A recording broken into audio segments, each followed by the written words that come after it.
भगवान शिव और वृकासुर राक्षस की कहानी। भगवान शिव के आसानी से प्रसन्न होने और वरदान देने की दर्जनों कहानियां सुनाई जाती हैं। ऐसे ही एक बार शिव जी एक राक्षस को वरदान देकर मुसीबत में पड़ गए थे। अंत में भगवान विष्णु ने उस राक्षस का वध किया और शिव जी को छुटकारा दिलाया था। भगवान शिव के बारे में प्रचलित है कि वो थोड़ी सी तपस्या से आसानी से प्रसन्न हो जाते हैं।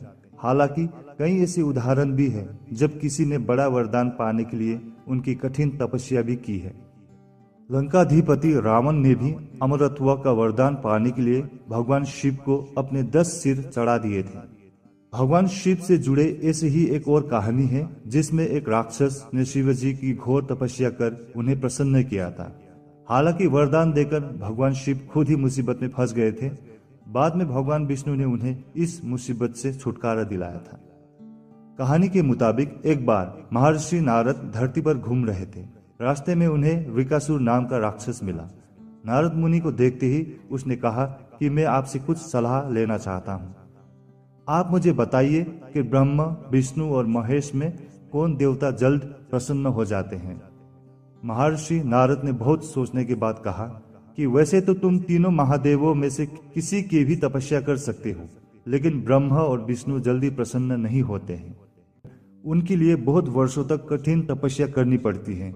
ये भी हो सकता है कि तुम्हारी आयु पूरी हो जाए लेकिन तपस्या पूरी ना हो। भगवान शंकर थोड़ी आराधना से ही प्रसन्न हो जाते हैं। वे अपने भक्त की इच्छा पूरी करने के लिए सोच विचार नहीं करते हैं।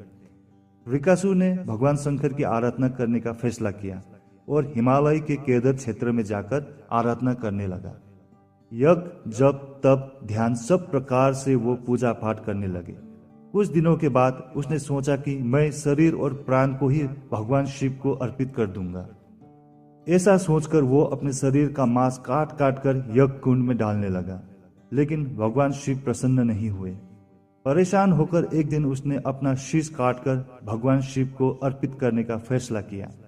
स्नान ध्यान कर जैसे ही उसने खड़ग उठाकर अपना शीश काटना चाहा कि भगवान शंकर प्रकट होकर बोले, बस करो, तुम्हारी तपस्या पूरी हुई, मैं तुम पर प्रसन्न हूँ, वर मांगो।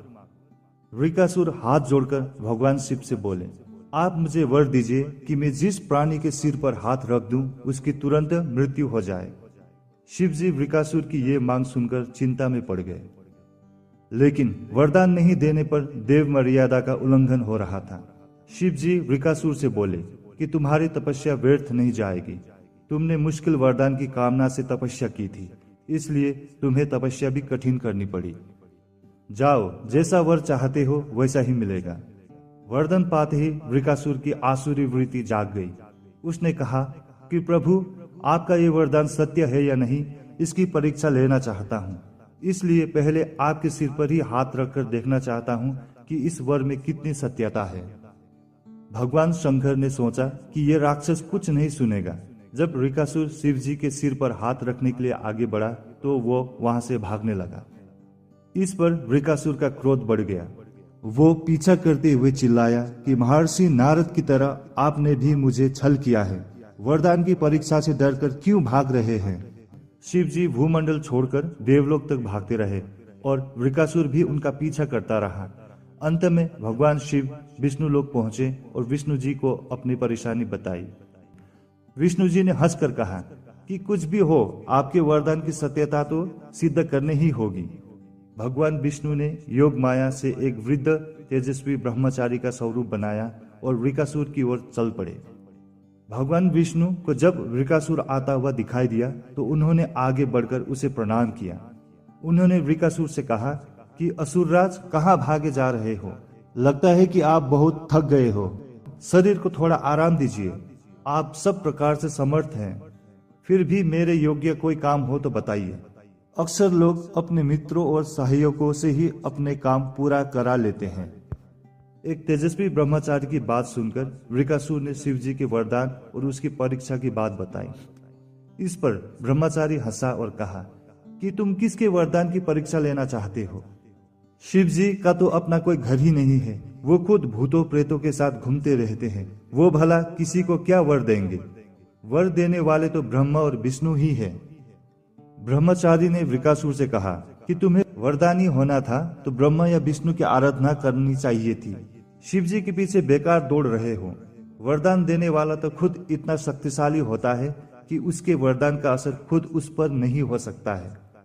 उन्होंने तो तुम्हें झूठ मूठ का वरदान दिया है, तुम्हारी तपस्या बेकार चली गई।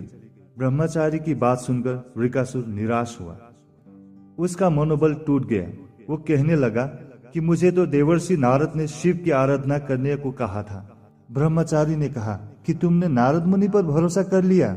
वो तो ऐसे ही घुमक्कड़ साधु है जो सभी को उल्टी सलाह ही देते हैं। अगर तुम्हें मेरी बात पर भरोसा नहीं है तो अपने सिर पर हाथ रखकर देख लो कि कैसे शिव ने तुम्हें झूठा वर देकर बहकाया है। वृकासुर का मनोबल बुरी तरह टूट चुका था। उसे ब्रह्मचारी की बात पर भरोसा हो गया कि शिव जी ने भी उसके साथ छल कर झूठा वरदान दिया है। उसका विवेक नष्ट हो गया। उसने वरदान की सत्यता का परीक्षण करने के लिए अपना हाथ अपने ही सिर पर रख लिया। सिर पर हाथ रखते ही भयंकर अग्निपुंज प्रकट हुआ और वृकासुर उसमें भस्म हो गया। भगवान शिव, विष्णु जी और वृकासुर की इस कहानी में जीवन का अहम सार छुपा है। यह कहानी हमें सीख देती है कि बिना सोचे विचारे किसी को कुछ देना और पाने वाले का कृतघ्न होकर दाता को ही संकट में डालने का ऐसा ही नतीजा होता है। कृतघ्नता की उन्माद में बुद्धि विवेक नष्ट हो जाता है और उपलब्धि ही विनाश का कारण बन जाती है।